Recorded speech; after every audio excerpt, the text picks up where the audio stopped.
함께 나누실 하나님의 말씀은 출애굽기 23장 16절 말씀입니다.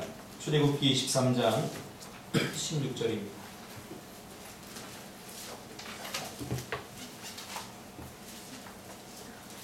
출애굽기 23장 16절입니다.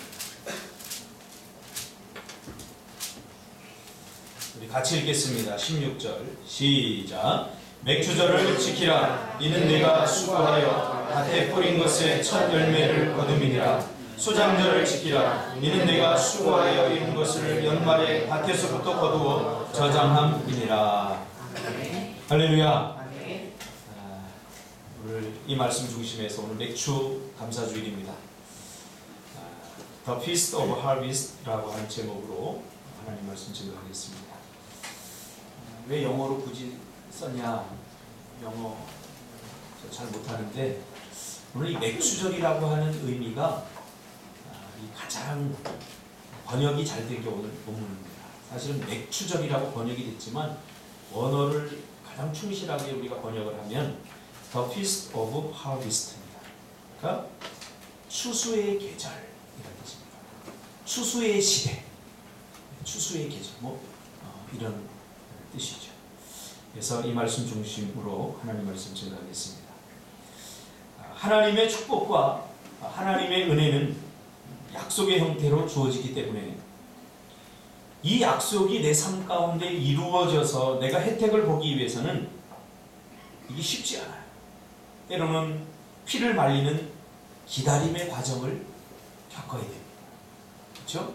하나님 주시겠다고 약속한 것과 그 약속이 내 삶 속에서 미래적으로 주어졌을 때 그 과정 속에서는 때로는 피를 말립니다.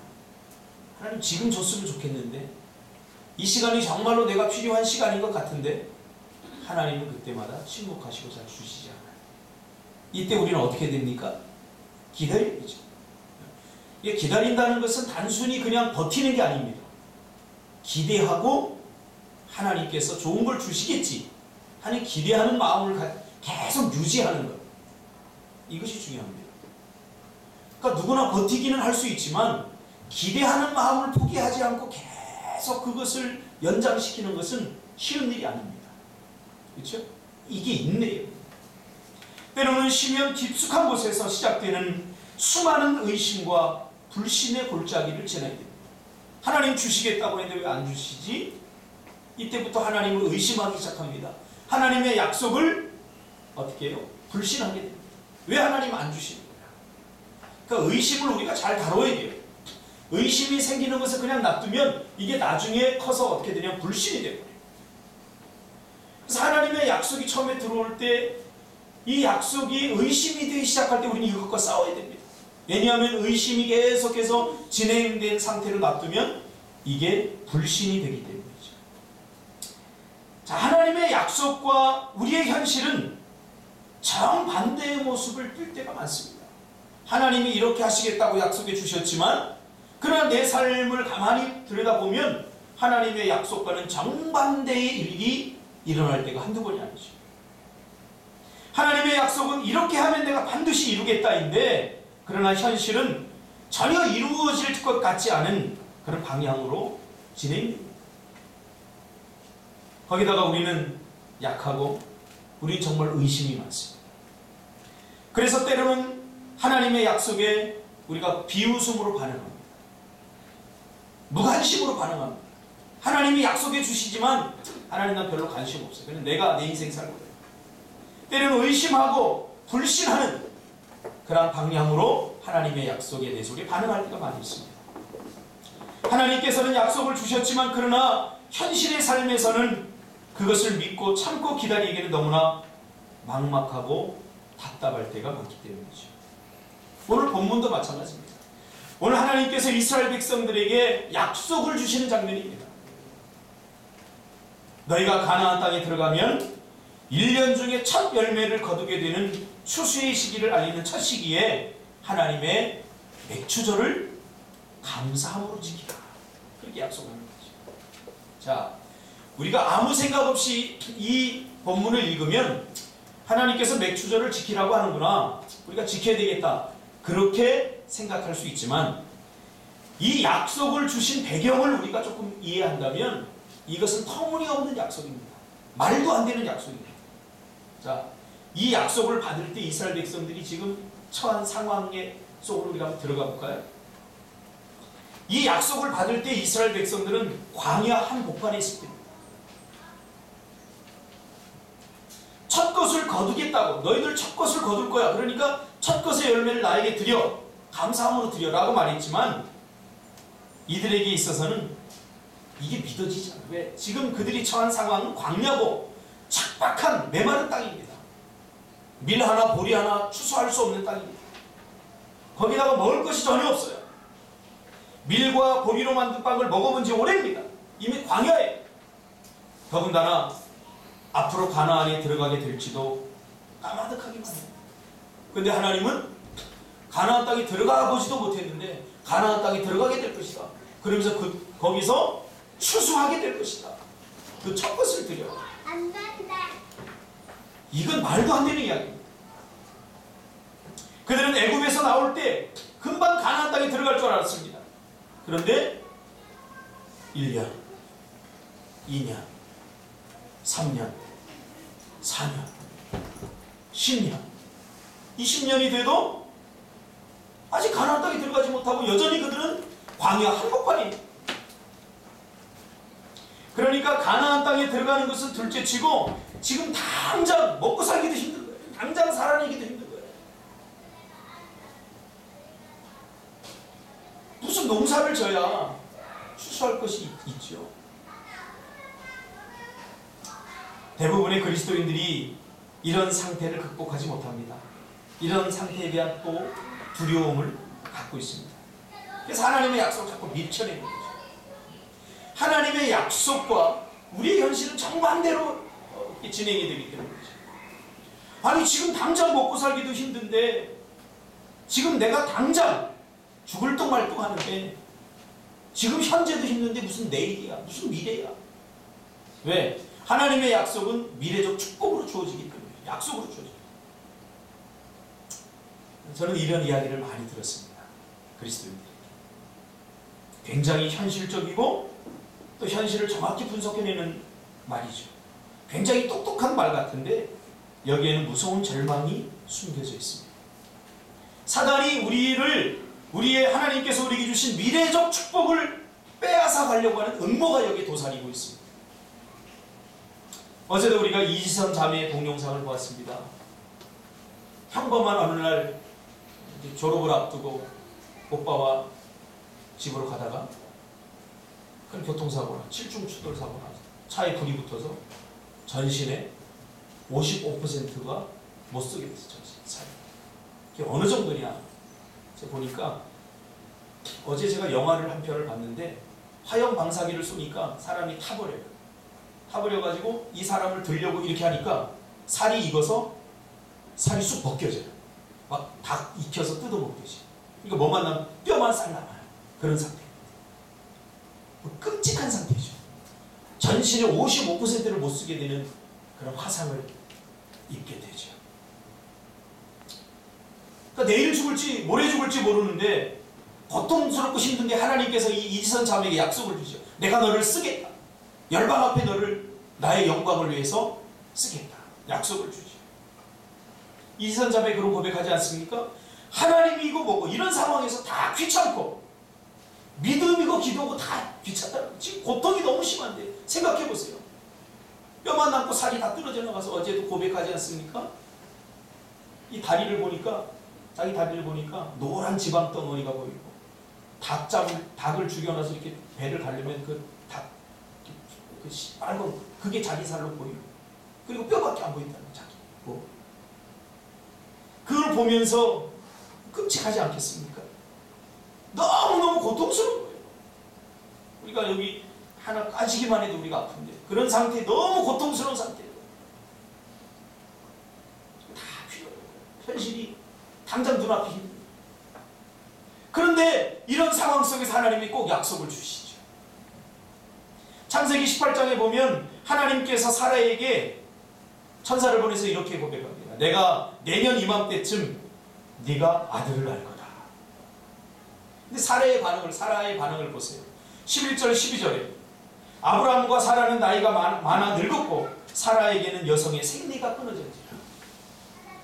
애를 낳으려면 기본적으로 이성적으로 여자가 생리를 해야 됩니다. 배란을 해야 되잖아요.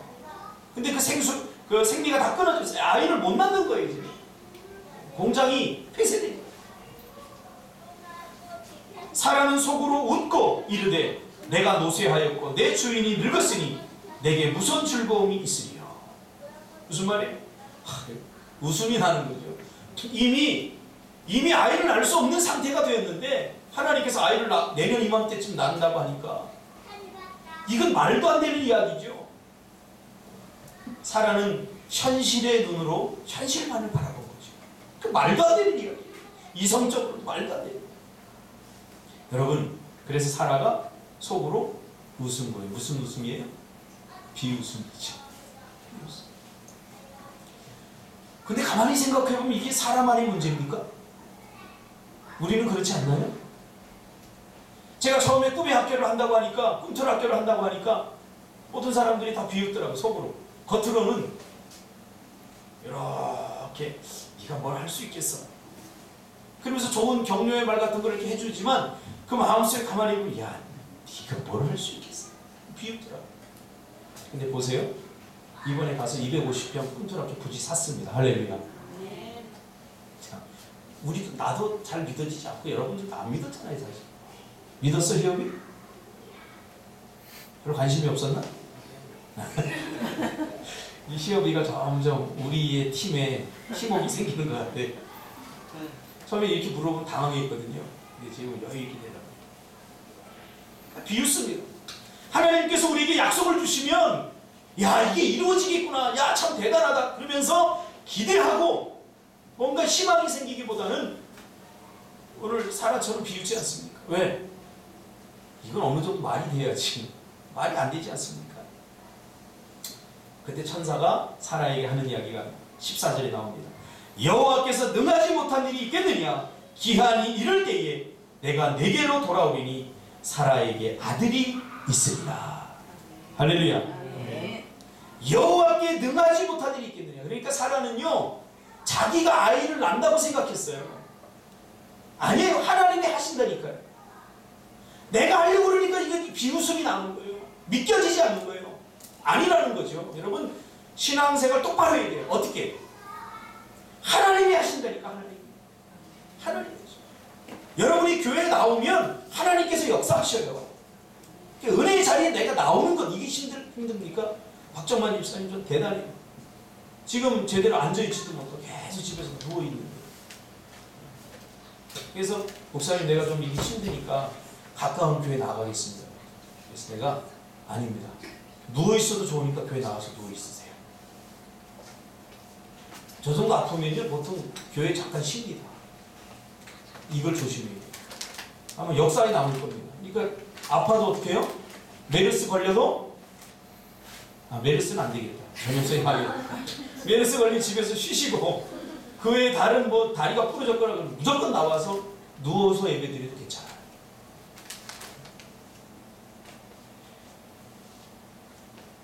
과거 우리 부모님들이 잘한 것이 있습니다. 정말 먹고 살기 힘들고 어려울 때 어떤 부모들은 논을 팔고 밭을 팔고 자신의 인생을 다 걸어서 자녀들을 가르친 겁니다. 공부시켰어요. 왜요? 교육에 미래가 있다고 믿었기 때문에. 내 아이를 교육시키는 것에 우리 가문과 우리 가정의 미래가 달려있다고 믿었기 때문입니다. 그래서 부모님들이 먹지 않고 밭을 갈고 땅을 일구어서 얻어진 곡식을 팔아서 때로는 대학 등록금 하려고 밭을 팔고 논을 팔아서 자녀들 교육을 시켰어요.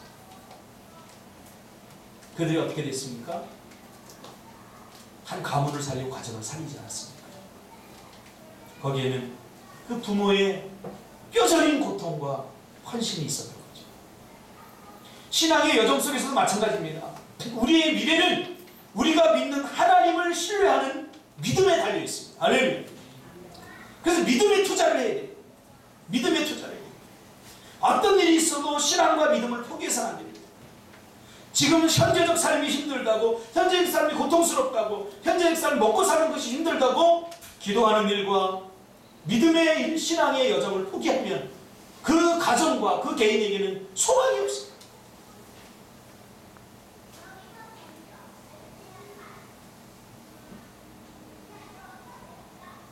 신앙의 여정 속에서도 이 같은 일들이 번번이 일어납니다. 지금 당장 먹고 살기 힘들다고 하나님의 약속을 밀쳐내고, 지금 당장 어렵다고 하나님과의 약속을 모른 척하면 그 사람의 미래는 뻔합니다. 그래서 하나님은 이런 이스라엘 백성들의 근성을 너무 잘 알기 때문에 미래적 약속을 해두는 것입니다. 어디에서? 광야에서. 척박한 땅에서.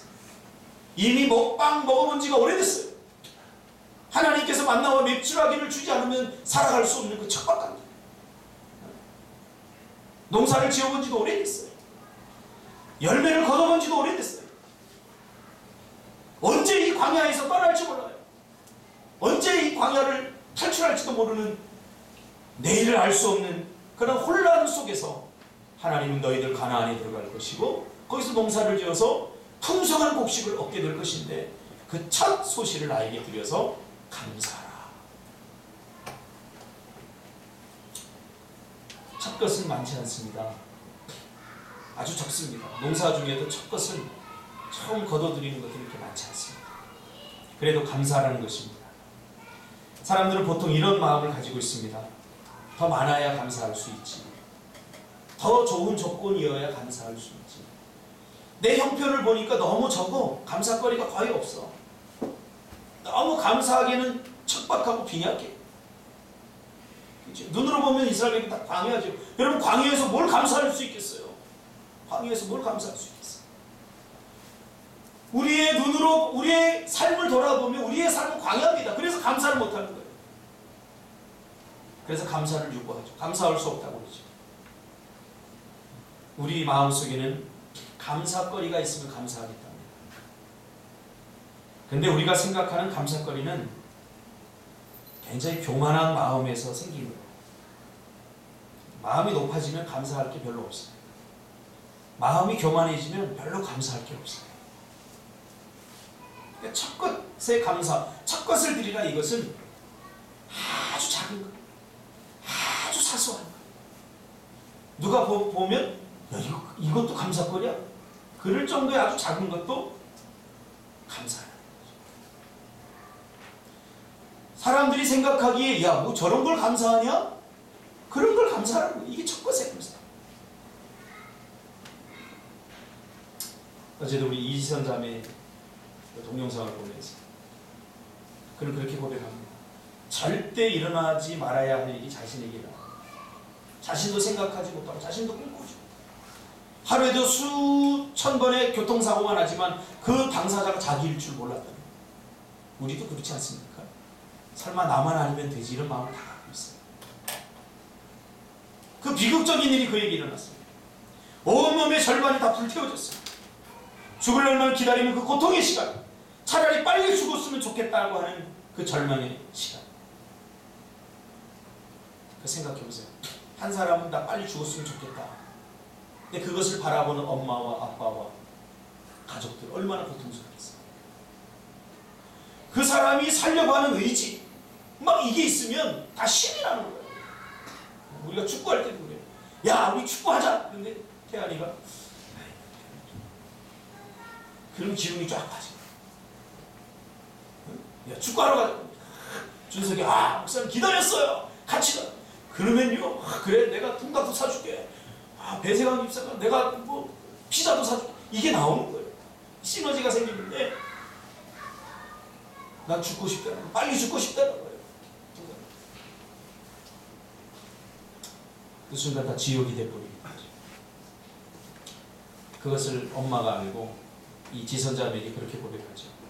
이렇게 사는 것이 사람 사는 거야. 우리 하루에 한 가지씩 감사하자.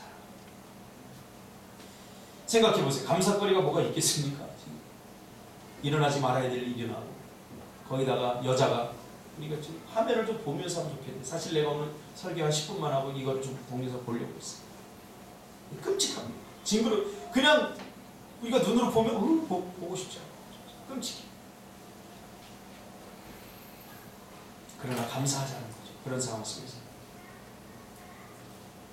감사를 결정하고 나니까 눈에 하나둘씩 감사거리가 보이는 거죠. 여러분, 감사하기로 결단하시기 바랍니다. 그럼 감사거리가 이렇게 생기더라고요. 그럼 이렇게 고백합니다. 눈에 보이는 것들이 전부 불평과 원망하고 싶은 것뿐인데 진통제 없이는 단 한순간도 견딜 수 없죠. 그러니까 생각해 보세요. 이게 얼마나 고통스럽게 살점이 다 떨어져 나가고 이게 불에 다 익어버리는데 얼마나 고통스럽게. 진통제로 버티는데 진통제 하루에 3번 놔준대요. 3번 놔주는데 진통제 한 대를 맞으면 3시간 이 고통을 참을 수 있대요. 근데 24시간 중에 9시간을 빼보세요. 나머지는 그 감당할 수 없는 고통 속에서 지금 살아가는데 살고 싶겠습니까? 그런데 엄마가 하루에 한 가지 감사하지. 그는 이렇게 고백합니다. 하나님이고 뭐고 진통제 생각만 나요. 하루 종일 진통제 생각만 나요. 너무 고통스러우니까 진통제 좀 놔줬으면 좋겠다. 하나님이고 뭐고 다 없는 거예요. 진통제가 하나님인 거죠. 진통제 생각만 하루 종일. 그런데 그렇게 고백합니다. 감사하자. 첫 번째, 그래도 감사하기를 결단하고 하니까 첫 번째로 걸어서 화장실 간 거 감사해요. 여러분, 화장실 간 거 걸어서 화장실 간 거 감사했어?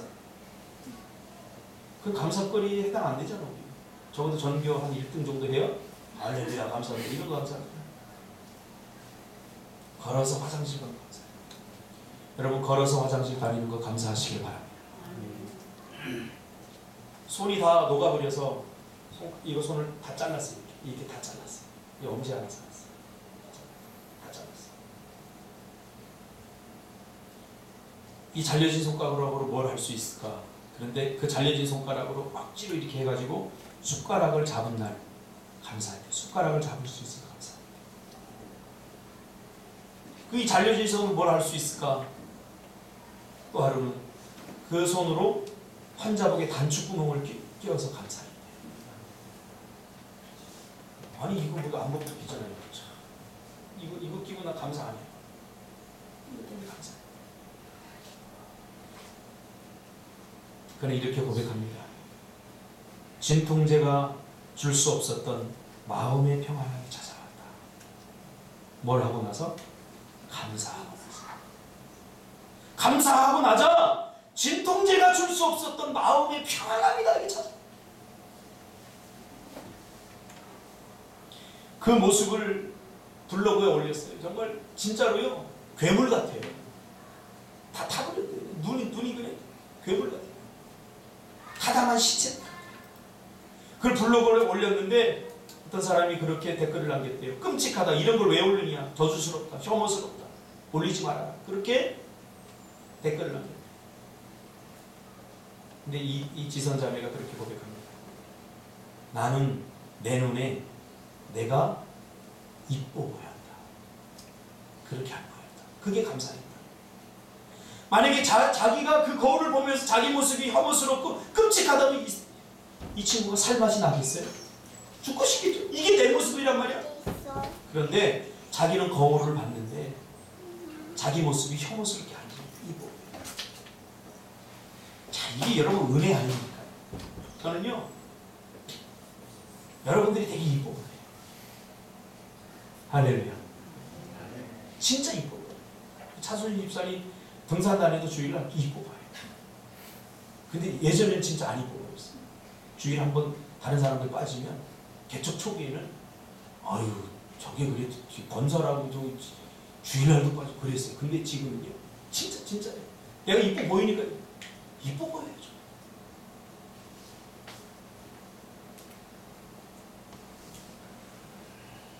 이게 눈이 굉장히 중요한 거예요. 그래서 이게 미워 보이면 안 돼요. 내가 우리 여러분들 보면요 다 이뻐 보여요. 진짜 이게 참 주님의 은혜예요. 주님. 목사님들 가끔 만나면요 가끔 100명에 1명 정도 성도들을 디스하는 목사님이 있어요. 교만하게 하는 말이야. 무슨 장로는 그냥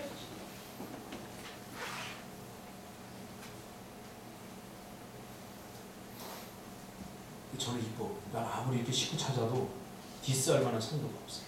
진짜 하나님 앞에 툭툭하게 말할 수 있어요. 이게 감사거리더라고요. 내가 언제부터 그랬지 하고 이렇게 돌아보니까 개척 초기에는 안 그랬어요. 개척 초기에는 성경 공부 안 나오면 속에서 막 분노가 치솟고 막 우라가 치밀고, 아니 기도하자는데 왜 안 나오는 거예요? 이게 성도야 막 그러면서 이런 게 있었는데 이제는 이해가 돼요. 감사가 돼요.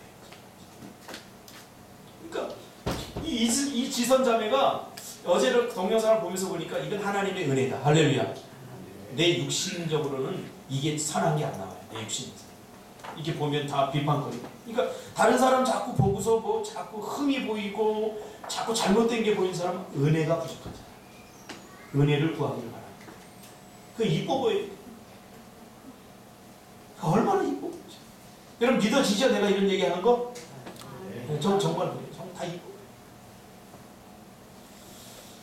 우리 노예 은샘교회 37살 된 젊은 장로님이 계십니다. 참 존경스럽더라고요. 지금 이분 이렇게 보면. 그래서 조성 목사님한테 아니 젊으신 분이 어떻게 장로님이 됐어요? 제가 이렇게 했더니 걔 그러더라고요.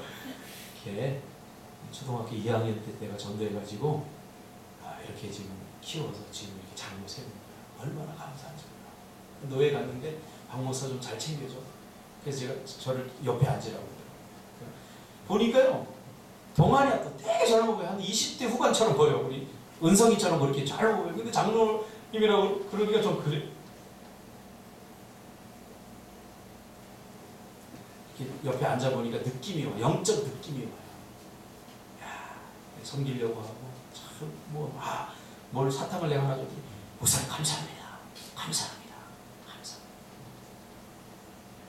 감사가 입에 배는 거죠. 될성 싶은 나무 떡잎을 달아볼 수 있는 거죠. 그러니까 딱 보면 이 사람은 정말 감사로 사는구나. 졸업하고 취직해서 탁 첫 월급을 타가지고 첫 것을 목사님 크지 않았는데 사과 몇 알, 사과 그렇게 한다. 사과. 목사님 너무 감동이에요. 근데 지금까지 나한테 사오라는 얘기는 안 해요.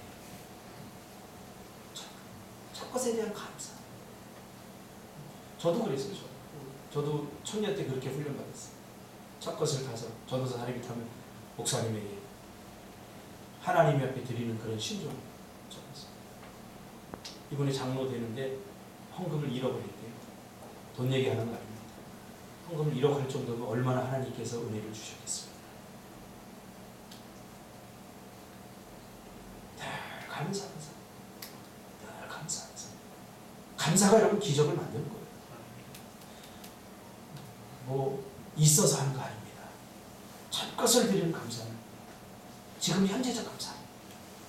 그럼 왜 굳이 첫 열매로 감사라고 했나?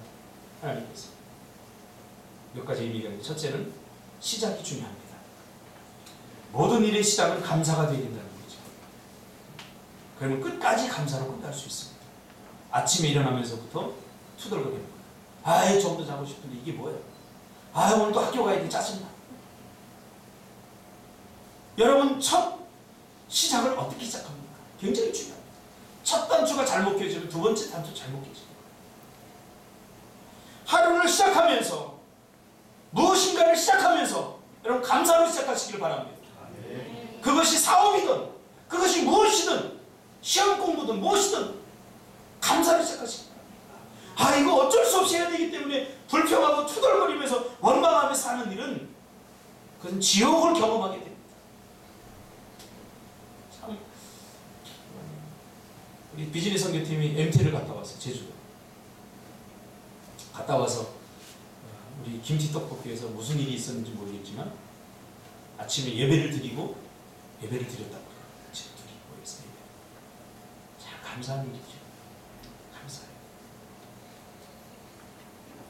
시작하면서 불평하고 원망하고 시작하면 짜증내면 하루가 심각해지고 하루가 지옥이 됩니다. 무슨 일이든 마찬가지예요.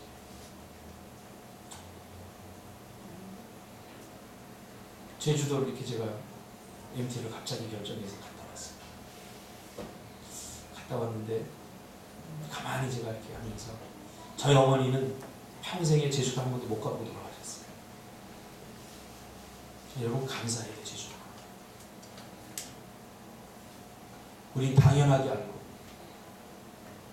당연하게 누린다고 생각하지만 그게 정말 당연한 겁니까?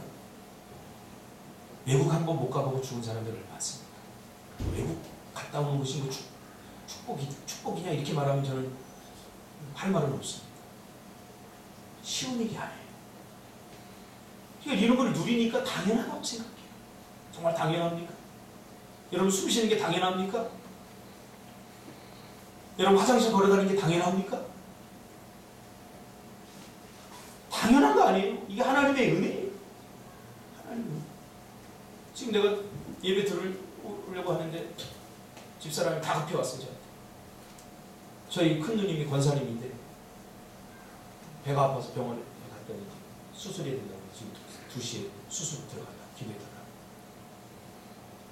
당연합니까? 내가 가지고 있는 건강이 지금 당연하다고 생각합니까? 당연한 거예요. 감사로 시작하시기 바랍니다. 감사는 두 번째로 하나님의 약속을 신뢰하고 있다는 외적 표현입니다. 감사합니다. 그것은 내가 하나님을 여전히 신뢰하고 있구나. 이것을 외적으로 표현하는 행위입니다. 감사는 단순한 게 아닙니다. 믿음의 또 다른 표현입니다. 감사. 하나님께서 주신 것 감사함으로 받으면 버릴 것이 없다고 그랬잖아요. 그러니까 우리 인생에 나쁜 것이 없어요. 하나님께서 나를 만들기 위한 모든 과정이고 하나님께서 나를 세우기 위한 모든 과정입니다. 하나님 왜 나를 쓰시지 않죠? 거기에 대한 제가 답을 드릴게요. 내가 아직 준비되지 않았어요. 그런 생각. 이번에도 땅을 사면서 참 복잡했어요. 여러 가지 과정. 사느냐 마느냐 여러 가지 막 복잡한 일이 있었어요. 그래도 감사했어요. 못 사더라도 하나님 감사합니다. 사지 못하더라도 감사합니다. 감사하기로 했어요. 감사했어요. 사실은 갔는데 우리가 생각했던 그런 땅이 아니라 계약을 안 하고 그냥 돌아왔어요. 돌아왔는데 이 양반이 계속 전화를 하는 거예요. 가격을 더 깎아주겠다고 그래서 계속 전화를 하는 거예요. 근데요 막상 계약을 하려니까 이게 좀 쉽지 않아요. 막상 계약을 하려니까 너무 쉽게 이게 계약이 이루어지는 것 같으니까 의심이 되는 거예요. 그래서 내가 깨달았어. 나는 아직도 준비가 잘 안 돼 있었구나. 하나님에게 우리가 뭔가를 구하지만 그걸 얻기 위해서 우리 사실 준비가 많이 안 돼 있어요. 정말 1년 매출 100억 할 수 있는 회사를 맡겨준 여러분 정말 감당할 수 있을 것 같아요? 못합니다.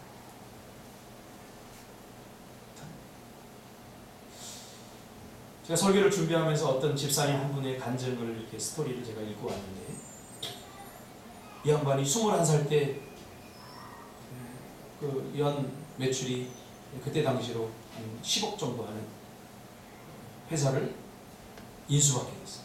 그것도 공짜로 할아버지한테. 이 친구가 열심히 회사 생활을 하는 거예요. 그러니까 할아버지가 회사를 경영하다 보니까 좀 괜찮거든 손자가. 그러니까 대학도 못 갔는데 21살짜리를 자기 공장에다 놓고서 일을 시킨 거예요. 열심히 하는 거예요. 근데 할아버지가 어느 날 갑자기 암으로 돌아가셨어요. 그러면서 21살 때 물려준 거예요, 회사. 이게 지금 엄청난 기업으로 지금 키워고 있어요. 그럼 저도 못 먹어요, 사실. 준비가 됐습니까? 안 됐어요. 우리가 준비해야 될 것은 첫째는 뭔지 아세요? 내 현실의 삶을 있는 그대로 인정하고 하나님께 감사하는 겁니다. 이게 첫 번째 준비예요. 저는 이번에도 제주도 이렇게 우리 MT들과 갔다 오면서 마음이 한 곳이 약간 좀 허전하더라고요. 왜? 그런 거 있잖아요. 이렇게 열심히 일을 하는데 지쳐 보여서 저는 조금 쉬게 해주고 싶었어요. 저 사람들 의지로는 절대 못 쉽니다.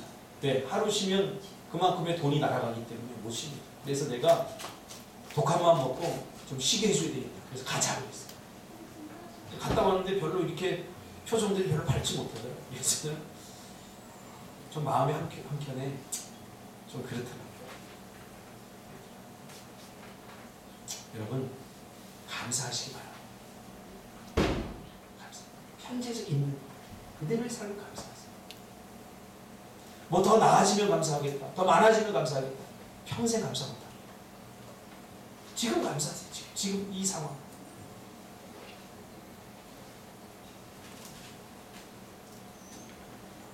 제주도에 이렇게 땅을 사고 사실은 어제 잠이 잘 안 왔어요.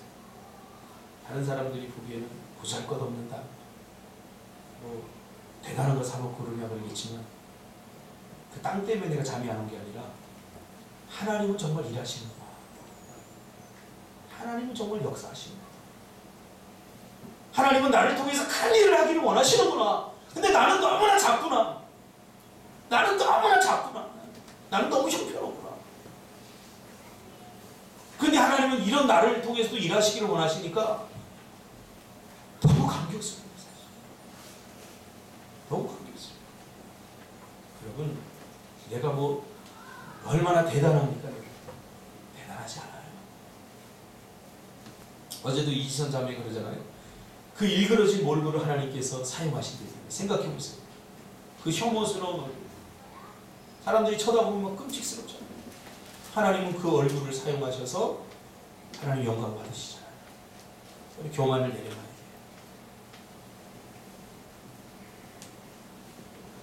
그리고 작은 일이라고, 작다고 여러분 무시하거나 소홀히 여기서는 안 됩니다. 아주 작은 감사. 하나님은 작은 것을 맡겨주고 그 일에 충성한 자에게 더 큰 일을 맡기지 않습니까? 작은 일을 맡겼는데 그것에도 감사 못하면 큰 일을 맡기면 얼마나 더 많은 불평을 하겠습니까? 저는 정말로 몇 달 전부터 상진 집사에게 은혜를 정말 많이 받아요. 진짜 많이. 내가 이렇게 칭찬하면 본인은 좀 웃을 거예요. 진짜 많이 받아요. 감사한 거예요. 모든 일을 맡기면 한 번도 노한 적이 없어요. 이번에도 제주도에 이렇게 땅 사러 갔는데 계약을 못하고 와서 투덜거리만도 한데 우리가 이 계약을 하러 갔는데 이게 뭐 안 되니까 투덜거리만도 한데 아무 이야기 없이 또 운전을 다 하고 자기 돈 들여서 다 섬기고 봉사해주고 그러니까 그런 결론이 나더라고요.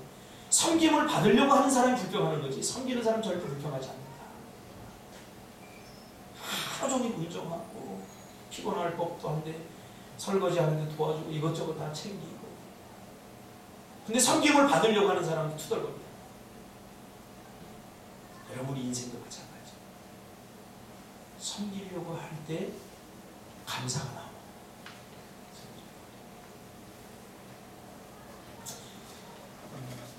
저는 우리 교회가 감사했으면 좋겠습니다. 제가 감사를 가르치지 않았다. 그런 생각을 하게 됩니다. 여러분 감사하시길 바랍니다. 세상 사람들은 어떤 결과가 주어져야 감사하지만 성경에서 말하는 감사는 주어지지 않더라도 감사합니다. 미래적 감사, 기대하는 감사. 세상 사람들은 눈에 보여야 이루어진 것을 감사합니다. 그러나 우리 그리스도인들은 주실 것을 믿고 이루실 것을 믿고 하는 미래적 감사입니다. 그래서 왜 The Feast of Harvest라고 표현했는가? 곰곰이 생각했어요. 이게 천국이더라고요. 감사의 추수의 계절. 추수는 뭐예요? 풍성한 먹을 것이 있고 채워짐의 축복이에요. 채워짐.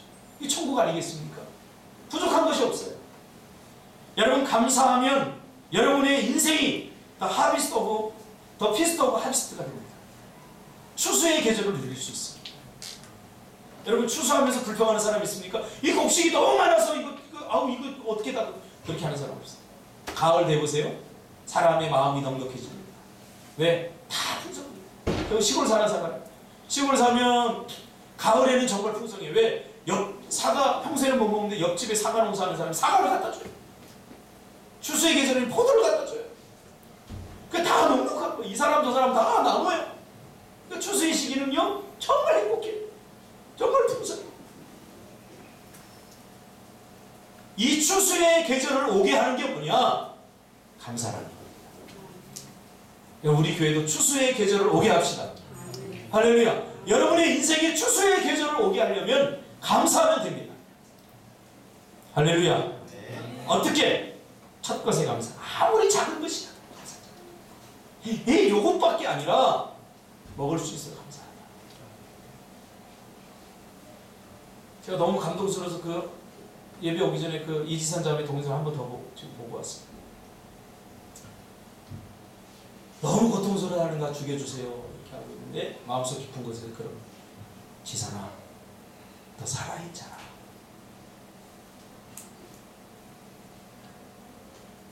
손가락이 없고 온몸에 50%가 못 쓸고 일그러졌는데 하나님이 마음속에서 너 살아있잖아. 맞아, 내가 지금 살아있지. 살아있는 게 여러분 감사가 돼야 됩니다. 숨 쉬는 게 감사가 돼요. 왜 월급이 이렇게 열심히 해도 월급이 왜 요만큼밖에 안 돼? 내가 열심히 떡볶이를 팔았는데 이게 겨우 이게 뭐야? 헌금 내가 아무것도 없네. 불에 맞아.